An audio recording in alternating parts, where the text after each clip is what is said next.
Good evening সবাইকে। সবাই কেমন আছো? আশা করি খুব ভালো আছো। আমিও খুব ভালো আছি।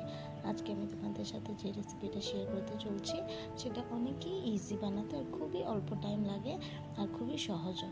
তার জন্য যা লাগবে, গরম জল লাগবে। গরম জলটাকে ধুয়ে রোদ্রুতে ভালোটাকে শুকিয়ে নেবে, তারপর এটাকে পাউডার বানিয়ে নেবে। মিক্সিতে করে যায় বা শিলবাটাতে বাটা যায়, আমি তো মিক্সিতেই করেছি। তারপর এটাকে জল দিয়ে, লবণ দিয়ে আর কিছু চিনি দিয়ে ভালোটাকে মেখে ডো বানিয়ে নেবে। কিছুজনের জন্য রেখে দেবে। তারপর হাত দিয়ে এরকম গোল ছোটো ছোটো গোল করে সার্কেল করে নেবে। তারপর গরম তেলে ভেজে নেবে ফুলকোর মতন, আর একটু ব্রাউন হলে নামিয়ে নেবে। খুবই সহজ আর খুবই টেস্টি খেতে হয়। আমরা সন্ধ্যাবেলা বানিয়ে চার সাথে খেয়েছিলাম।